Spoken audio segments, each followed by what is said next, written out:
Hello everyone, and welcome back to some more remote learning. In today's video, I'm going to do a quick introduction to sequences and series. So let's get started with that sequence introduction. Now when you hear the word sequence, I want you to immediately think of a list. So for example, 2, 4, 6, 8, 10.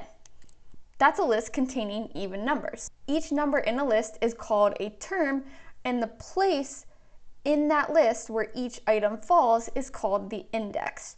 So let's talk about how to navigate a sequence and look at the actual notation behind those vocab words. So like I said, each number in a list is considered a term.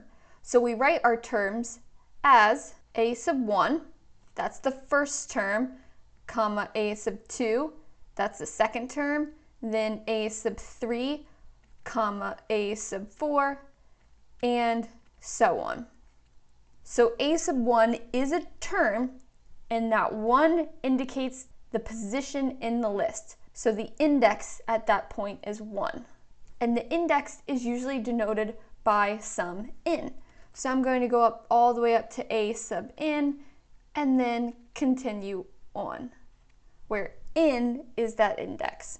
So that's one way to write a sequence. Another way is just to have the sequence in brackets, that a sub n term, once we're able to define a sub n in terms of n, from n equals whatever our starting index is. So you can make this 1 to infinity, saying that we're continuing the list towards infinity, or we can write it simply as a sub n within those squiggly brackets. So there's 3 different ways that we could potentially describe a sequence or list. And I want to note now, before we really dive in, is that I'm specifying my starting in value. I'm saying that n is 1. I could have easily wrote this list starting in at 0, so then my next index would be 1, then 2, and then so on. So I would start with my term a sub 0, move to my term a sub 1, and then move to my term at index number 2, which would be my a sub 2, and so on. So let's apply this now to the list we have above. So if we have the even numbers, 2, 4, 6, and 8, using that list, what is a sub 1? Let's see if we've got this down. A sub 1, if we're starting at an index of 1, that's the first term in our list, that's going to be 2. Now if I asked you for a sub 0, and I said we were starting at an index of 0, then a sub 0 would be 2. So you can see here, I just quickly labeled, that's my n going from 1, 2, 3, and so on. And this is my n starting at 0, 1, 2. So in this first one, using that index starting value of 1, if I asked you what 8 was, well 8, we would say, is our a sub 1, 2, 3, a sub 4. Whereas when we start at n equals 0, that 8 would be an a sub 3. Another question I could ask you is, what is the index of our term that's equivalent to 10?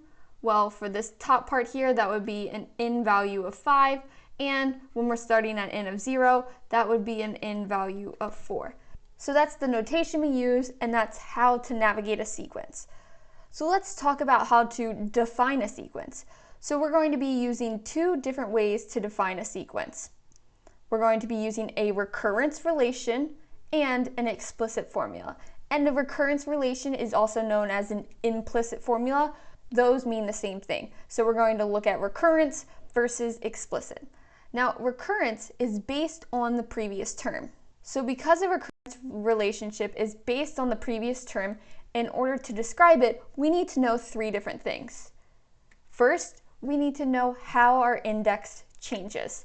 So I'm going to write describe our index. And then in parentheses, I'll put n equals, and then I'll put a dot, dot, dot. That's where we're going to fill that information in. Second, we need to give the starting term. So we're going to state our starting term. And then lastly, number 3, we're going to write an equation that relates the current term to our previous term, or the current term to the next term we're going to, where that current term then becomes the previous term. So I'm going to write And step 3, relating that current term to the next term or that previous term. Either way will work. So our first step is to describe the index. And when I describe the index, I want to include that value that I'm starting with and the transition from there out. So if I'm starting at an index of 1, I want to count by whole numbers, so I'm going to list a few after that. So 1, 2, and then 3. There is me describing the index. Now we're going to state that starting term, because remember, in order to do number 3, we need to know the current term in order to get to that next term. So my starting term, if I'm starting at an index of 1, my a sub 1 is equal to 2. Now here's the fun part. This is where I need to relate my terms. Well, if I'm starting at 2, how do I go from 2 to 4? I add 2. All right, let's check that pattern. How do I go from 4 to 6? Again, I'm adding 2. 6 to 8, same thing. So in each case, once I reach my new term, I add 2 to that. So my next term, my a sub n plus 1, is going to be equal to 2 plus a sub n. My next term is going to equal 2 plus my current term. So you can see if my current term was 8, my a sub n, my a sub 4 is 8, that makes my a sub 5 equal to 2 plus 8, which equals 10. And just for an analogy of how to figure this out, envision if you have a row of lockers. Each locker has the index number, so I'll label these lockers like so. In order to do a recurrence relationship, I need to open every single locker. I need to know what's in locker 2 in order to know what's in locker 3. And I need to know what's in locker 3 in order to know what's in locker 4. So I will have to open every single one of those lockers, which if there is, let's say 1,000 lockers in this really long hallway, I need to open 999 lockers in order to know what's in that last locker, which can be clunky and tedious when we have that many indices we're looking at. However, an explicit formula is just based on the index. So in order to do an explicit formula, all I need to know is what's in locker 1, and I can get to any locker I want without opening all the other ones. So as long as I know what's in locker 1 and I know my index, let's say I go to locker 52. Knowing that n is equal to 52 and knowing what's inside my first locker, I'll be able to figure out what's in locker 52. Otherwise, if I did it by recurrence, I would have to know what locker 51 was in order to get to locker 52. So for explicit then, our first step is the same step as up above. We need to describe how that index is and how it develops. So I'm going to rewrite describe the index. And then the only other step is we need to relate the current term we're looking for to the index value. So relate the current term to the index. And this might require a little more thought than up above, where we could just look at that previous term and then know exactly what to do. In this instance, we only know that first term and we have to describe every other term. So let's attempt to do this with our even number list. So step 1, describe the index. I'm going to do the same index as above. N equals 1, 2, 3, and so on. Next, I'm going to relate our current term to the index. So I need to come up with some formula for a sub n. What is my current term? Well, like we said before, we were adding 2 each time. But remember, I only know what's in my first locker. That's the only information I know. So if I add 2 to that, I get to 4. But what if I don't know what 4 is? What if I can't see 4? I know I add 2 to 4 to get to 6, so how many did I have to add to 2 to get to 6? Well then, I'm adding 4 to get to 6. And let's say that I don't know 6, how do I go from 2 to 8? I have to add 6. let's say I don't know 8, in order to get from 2 to 10, I'm going to have to add a total of 8. So let's think about that again. In order to get to 4, I have to add how many 2's? Just 1 2. In order to get to 6, how many 2's am I adding? I'm adding 2 2's. In order to get to 8, how many 2's am I adding? I'm adding 3 2's. And how many 2's do I want when I'm at the starting index? Just 1. So when I'm at the starting index, I want 1 2. When I'm at my second index, I want 2 2's. When I'm at my third index, I want 3 2's. This is just going to be 2 times n. And you can see 2 times 1 gives me 2. 2 times 2 gives me 4. 2 times 3 gives me 6, and so on. So that's my explicit formula. So if I wanted to know what was in locker 20, I'd just plug 20 on in for n, and then I get that the value of my term is 40. If I wanted to know that locker 100, I just got to plug in my index value of 100 to know that my term is 200. Now there's definitely patterns for some of these. For example, when I'm adding the same term or subtracting the same term consistently, that is going to be an arithmetic sequence. Whereas if I'm multiplying the same term or dividing the same term consistently, that's known as a geometric sequence. So you can see when I had an arithmetic sequence, I'm going to be multiplying my index by what I'm adding each time. Whereas when I have a geometric sequence, I'm not going to be multiplying that index. Whatever I multiply my terms by, I'm raising that to the power of my index. So let's look at example 1. Example 1 says that for each of the following, we're going to find an implicit and an explicit formula. So in this case, I'm going to start at an in value of 1, and the pattern will go like so. Now, just to save us on time, I'm going to use the same starting index for both. So I'm going to go ahead and circle this. This will be true for both my implicit, my recurrence relationship, and my explicit. So for the recurrence, I'll start with that. And let me go ahead and zoom in. For the recurrence, my starting term is the next thing I need, and that's my a sub 1 is equal to 2. So similar to above, except how do I go from 2 to 4? Well, I add 2. How do I go from 4 to 8? That's adding 4. 8 to 16, that would be adding 8. So that number's not consistent. However, if I think about it as multiplying, if I multiply by 2, I'm going to be able to get to each of my terms in my sequence. So because I'm multiplying by a consistent number, which happens to be 2 each time, that means that this sequence is geometric. So let's go ahead and write this in terms of a sub n plus 1. Well, we already said it. We take our previous term and multiply it by 2. Now let's write out our explicit.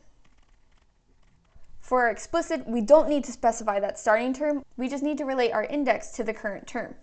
So a sub n, my current term, is going to be equal to what? Well, if I'm multiplying by 2 every time, remember that hint, we're going to raise that to a power of n each time.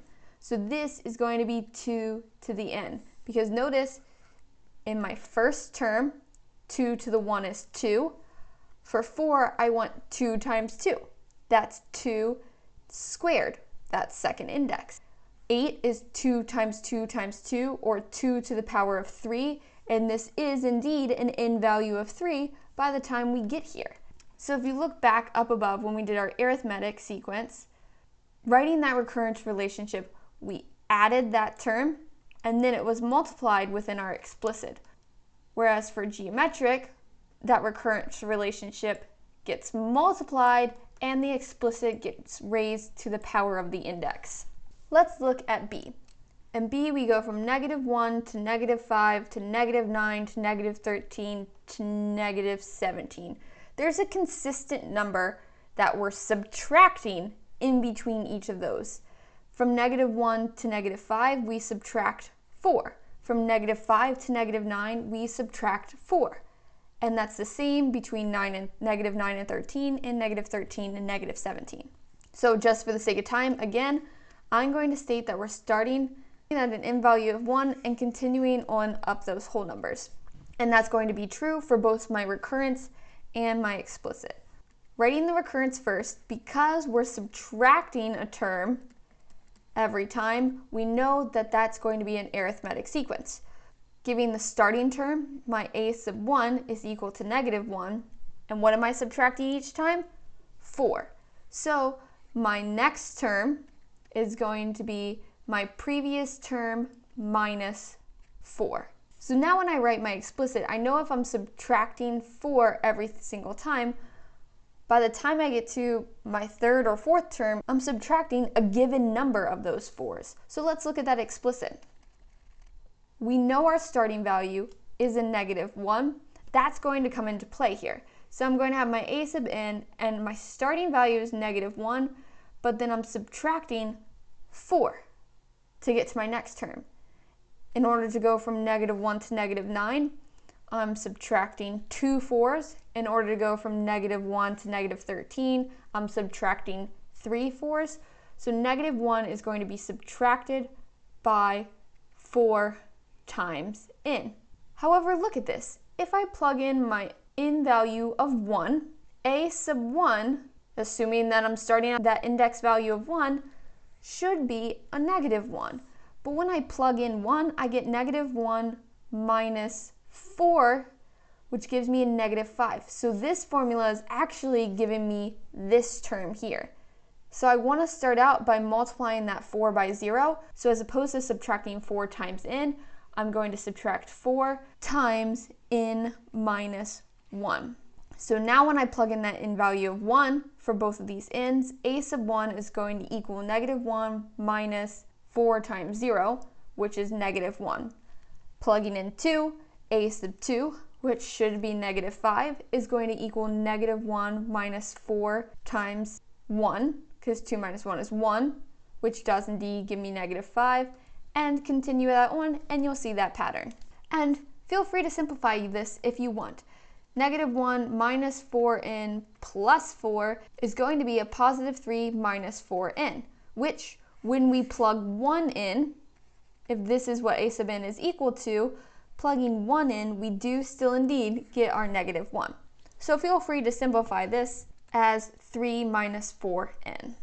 And remember, this was for n equal 1, 2, 3, and so on.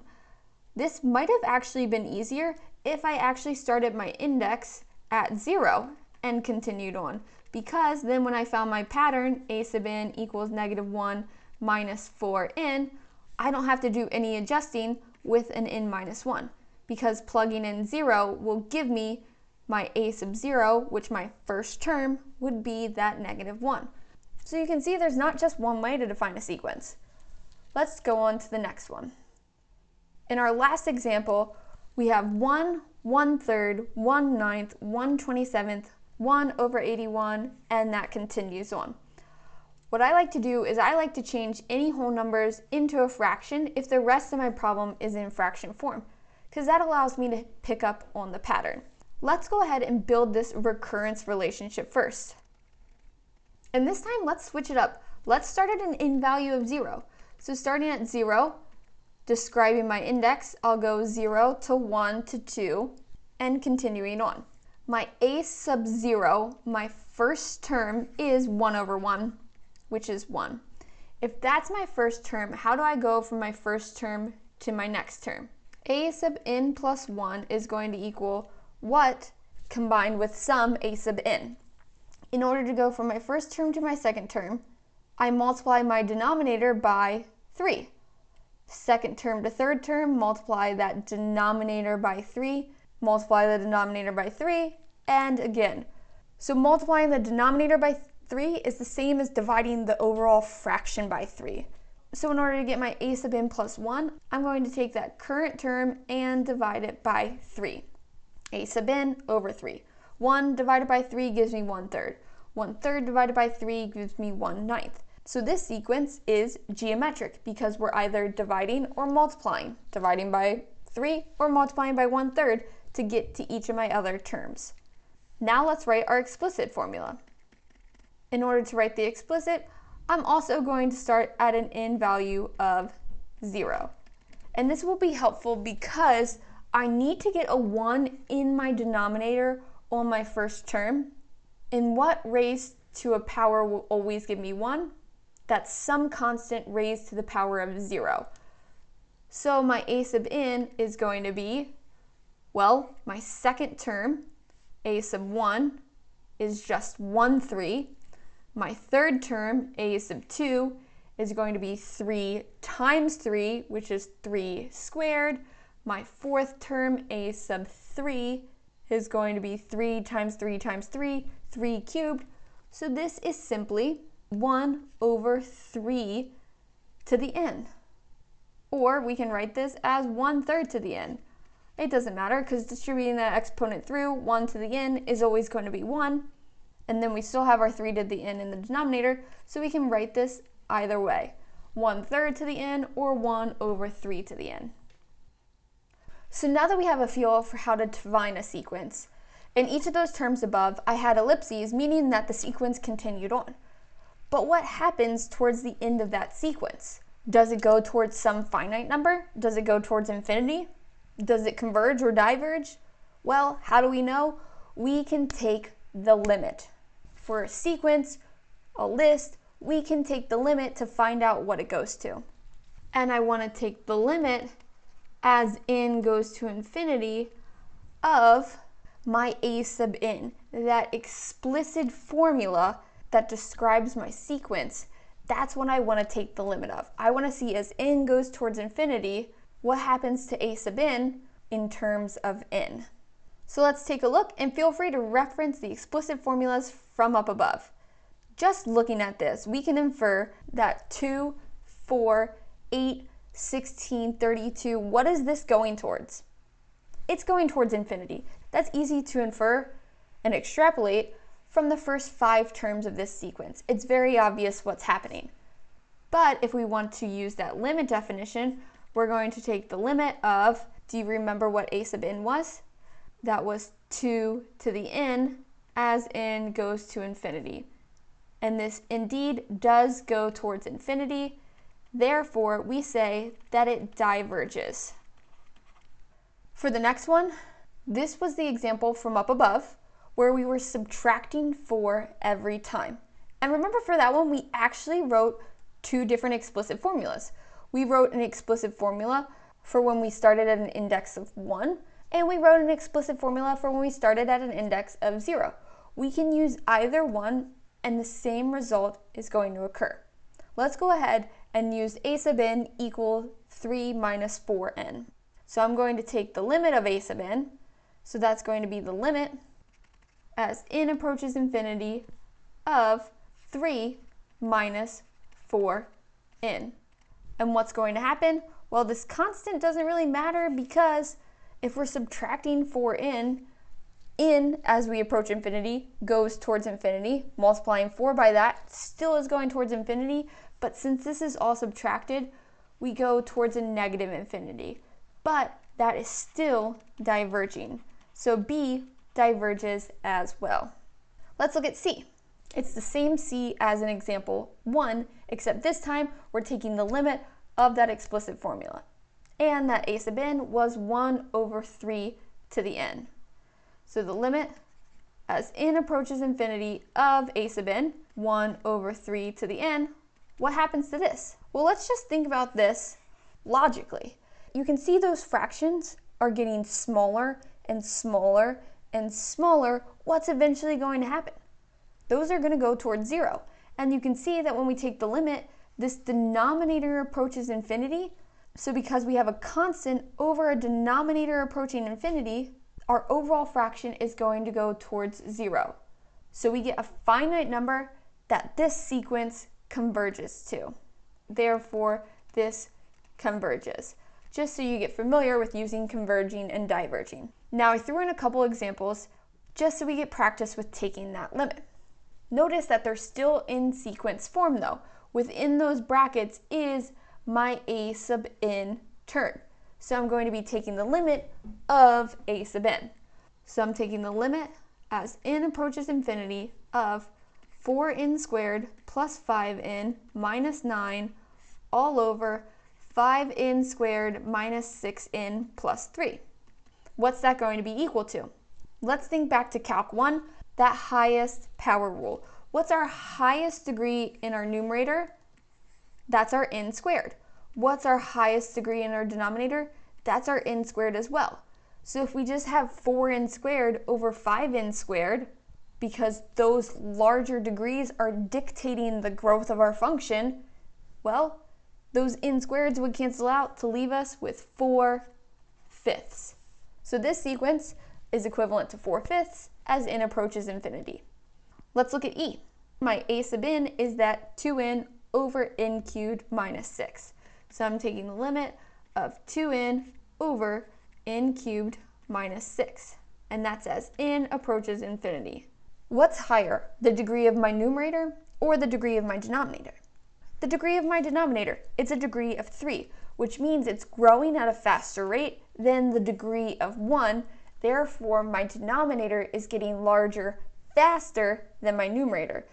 So my overall fraction is going to go towards 0. Whereas in part F, I've switched them. So now we're going to take the limit of this sequence as n goes to infinity of a sub n, where our numerator is n cubed minus 6 and our denominator is 2n.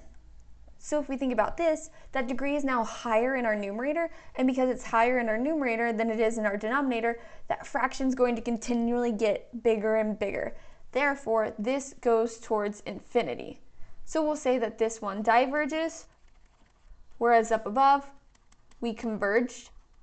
And before that, I forgot to write it, we got 4/5. 4/5 is a finite number, therefore, that converges as well. So the last one we're going to go over is n plus 2 over n raised to the n. That's our sequence. So if we had a starting index of 1, we'd have 1 plus 2, which is 3 over 1 to the 1, so that'd be 3 to the first, or 3. Then we'd plug in 2 to get 4 over 2, so 2 raised to a power of 2, that'd be 4. Then plugging in 3, we'd get 5/3 raised to the third, and so on. So you can see that we're just plugging in the index to get each of the terms in our sequence. But I'm interested in whether this is going to converge or diverge. So I'm going to take the limit of a sub n.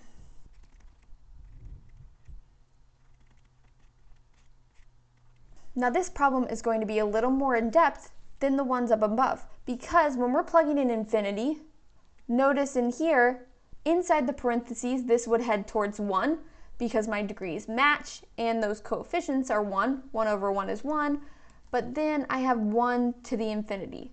This is an indeterminate form of L'Hopital's rule. So we're going to rewrite this and solve that limit. Now, what's giving me difficulties is that n that's in my exponent. I don't want that up there, so I'm going to use my ln function to bring it down in front. So I'm going to have the limit as n approaches infinity of the ln of n plus 2 over n to the n. Now I changed my overall limit by using that ln function. So if this is equal to L, in order to go back to my original, I would need to raise this from a base of e. So my solution is going to be e to the L. So whatever I get for this limit, the ln of n plus 2 over n to the n, I'm going to take e and raise it to the L. So I have the limit as n approaches infinity of n times the ln of n plus 2 all over n. Now when I plug in as n approaches infinity, I'm going to get infinity times the ln of, remember inside that parentheses is going towards 1, the ln of 1 is 0. So right now I have infinity times 0, which isn't in the form I want. I either want infinity over infinity or 0 over 0. But that's an easy fix. I'm just going to take this in, so as opposed to multiplying by n, I'm going to divide by its reciprocal. because dividing by its reciprocal is the same as multiplying by that original n. Now what do I have? We know the ln of n plus 2 over n as n approaches infinity goes towards 0, and this 1 over n as n approaches infinity now also goes to 0 because that fraction gets smaller and smaller. So because I have 0 over 0, I can evaluate an equivalent limit. And how I get that equivalent limit is by taking the derivative. Because I'm in the form of 0 over 0, I can take the derivative of the numerator and put it over the derivative of my denominator. So I'm going to have the limit, and I'll go ahead and switch colors here since we're mixing it up, doing something a little different. We're taking the derivatives. So what's the derivative of the ln of n plus 2 all over n? Remembering that chain rule, the derivative of ln is 1 over that function. So we have 1 over n plus 2 all over n. But then we need to multiply by the derivative of n plus 2 over n. And before we take the derivative of the inside, it might be easier to simplify it down. So if we have n plus 2 over n, that's equivalent to n over n plus 2 over n. All I did was split that fraction. But what's that equal to? N over n is 1, and then we'll have plus 2 over n, which I'll write as 2n to the negative 1, because when I take the derivative, I'll just apply that power rule. So the derivative of 1 is 0. That's going to be negative, bringing that negative 1 down in front, that's going to be negative 2n to the negative 2. So this is going to get multiplied by negative 2 over n squared. So that's the full derivative of my numerator. Now I'm going to take the derivative of my denominator, and I take those derivatives separately. The derivative of 1 over n, that's n to the negative 1, so that becomes negative 1 over n squared. Now let's simplify this limit and see what happens. So I'll take my limit as n approaches infinity of, this fraction here is a little bit messy, so I'm going to, as opposed to dividing by a fraction, multiply by its reciprocal. So I'll have n over n plus 2, and that's multiplied by negative 2 over n squared. And that, as opposed to dividing by this fraction, I'll multiply by its reciprocal, so that's multiplied by a negative n squared over 1. Look what happens. My n squareds and my negatives cancel out to leave me with the limit as n approaches infinity of 2n all over n plus 2. Taking the limit of that as n goes towards infinity, 2n over n plus 2, highest power rule, those degrees of 1, the coefficient of 2 over the coefficient of 1 gives me 2. And remember, this is equal to L. So if 2 equals L, my overall limit is e to the L, so that's going to be e to the 2. So the limit of this sequence actually goes towards some finite value, and that finite value is e squared. Therefore, this also converges. So moving on to page number 3, I'm going to do a quick series introduction. So suppose we take the terms in a sequence in that list, and as opposed to just writing them out with commas in betweens, let's say that we sum them together. By summing those, we're going to get a series. So if a sequence is a list, then when you hear series, you should think of a sum.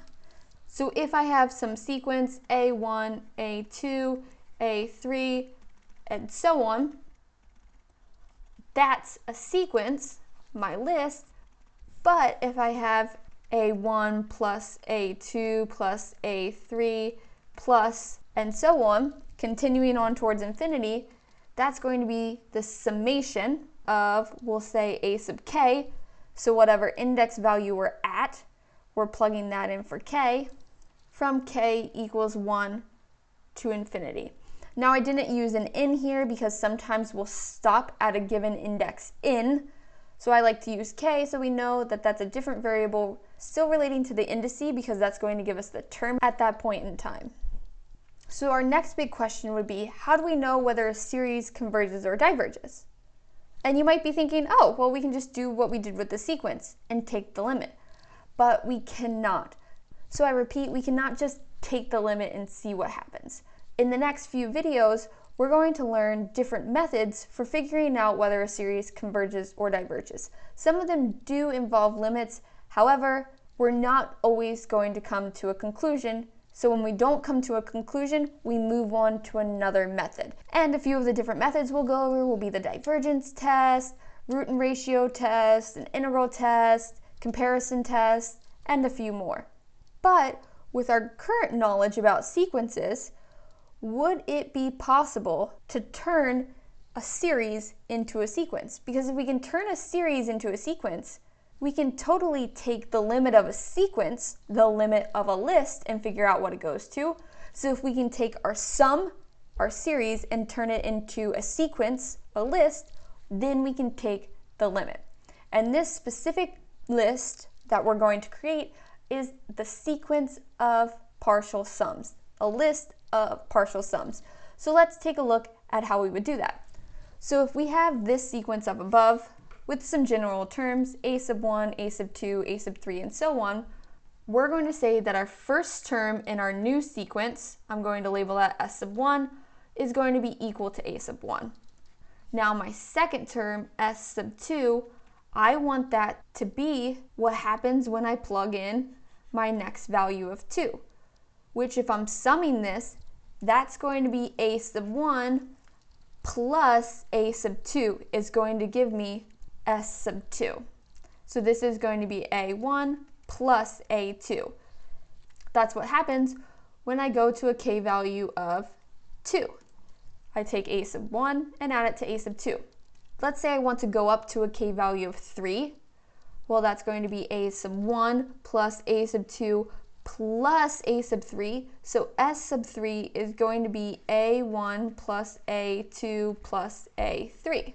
So you can see we're really starting to build each of those terms. So S4 would be A1 plus A2 plus A3 plus A4.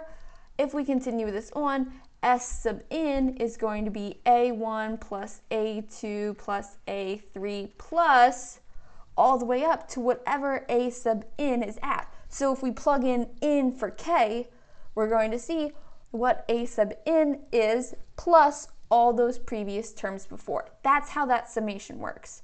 But for my sequence of partial sums, I'm just going to put each of those partial sums into that list. So I'm going to have s sub 1, then I'm going to have s sub 2, then I'm going to have s sub 3, and I'll continue on until I get to s sub n, and continue on past that as I go towards infinity.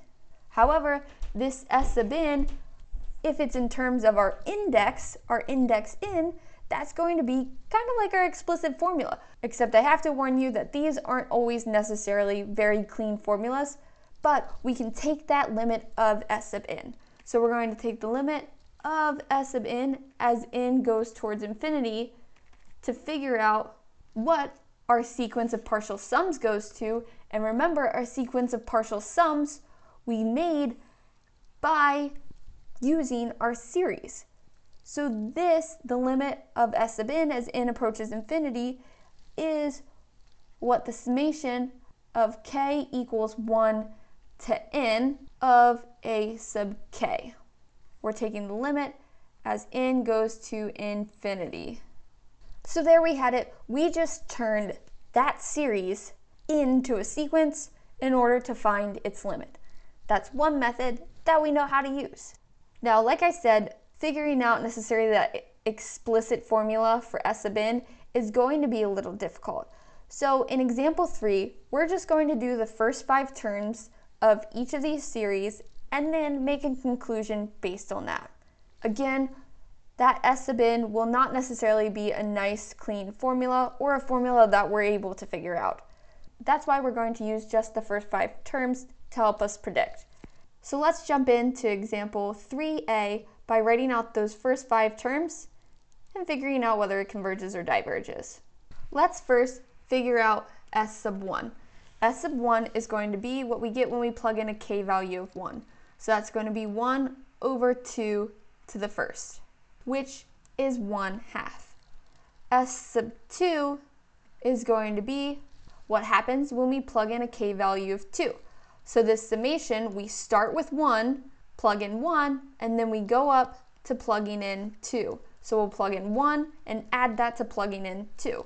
So we'll get 1/2 plus 1 over 2 squared, which will be 1 over 4. Next, S sub 3, we're going to continue this until we get to a value of 3 for k. So we'll plug in 1, we'll add that to plugging in 2, and then we'll add that finally to plugging in 3. So we know the first one's 1/2, the next is 1/4, and then after that we have 1 over 2 cubed, which is 1 over 8. F sub 4, same deal. We'll go until we stop at a value of 4 for k. So that's going to be my 1/2, my 1/4, my 1/8, and then finally 1 over 2 to the 4th, which is 1 over 16. Then finally, that fifth term is going to be all of the previous ones, 1/2 plus 1/4 plus 1/8 plus 1/16 plus 1 over 2 to the 5th, which is 1 over 32. Let me go ahead and simplify each of these down. 1/2 can remain as is. 1/2 plus 1/4 gives us 3/4. So if we have 3/4 and we add 1/8, that's going to be 7/8. So if we take that 7/8 and add 1/16 to it, we're going to get 15/16.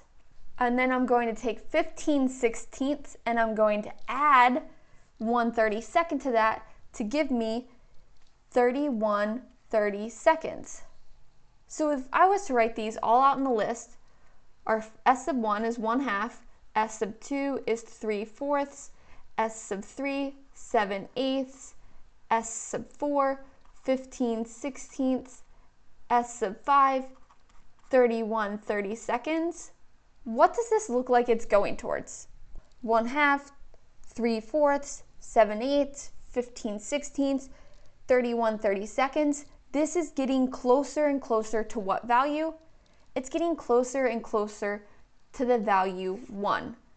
So this is going to converge. And again, that value was just a conjecture.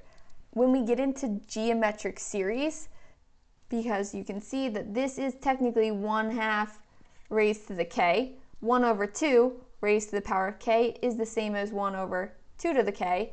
When we were writing sequences, we called this a geometric sequence when we were multiplying by the same number.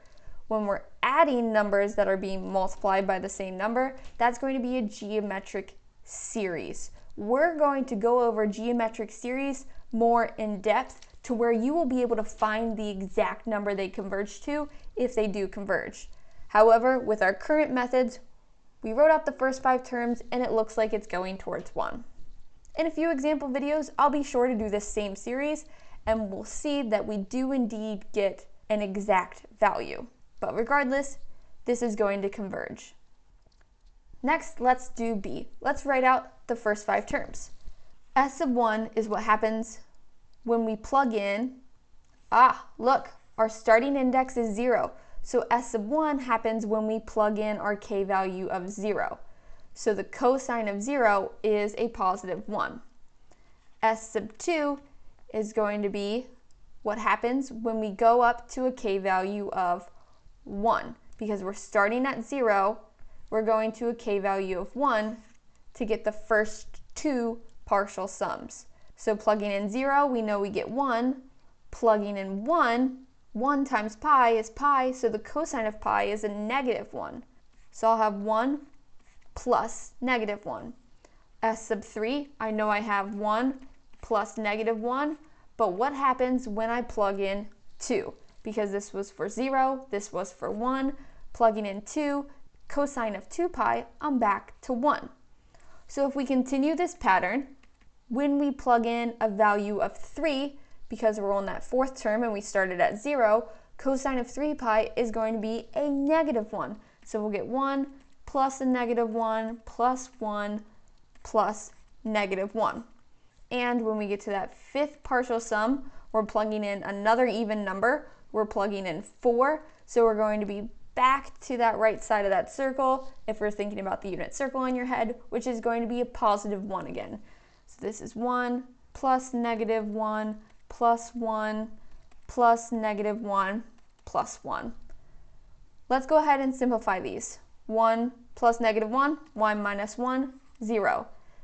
Then we'll have 0 plus 1, which will give us 1.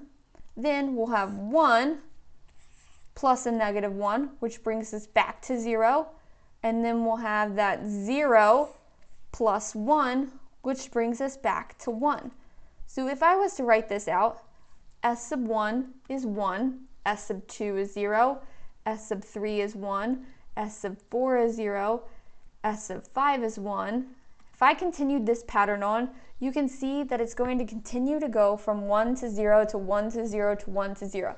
Does it ever go towards a single finite value? No, it doesn't. Therefore, we're going to say that this series diverges. And this was our conclusion based on the fact that we wrote the sequence of partial sums for that series, and we thought about taking the limit of that list. We can't take the limit of the series to figure out what happens, but we can take the limit of a sequence. Now I could do some more examples for this, but we're actually going to go over sequence of partial sums again when we get into telescoping series. And that's where these sequence of partial sums get fun because things start canceling out to make s sub n something we know how to solve for. Then we can just take that limit of s sub n without having to predict what happens. However, in the next video, before we get into those geometric series and telescoping series, I'm going to go a little bit more in depth with sequences. We're going to go over some basic terminology and a few theorems that will help us when taking the limit of lists. Also, we're going to go over some growth rates, which again will be super helpful when we're taking the limit. But until that next video, good luck with your online learning.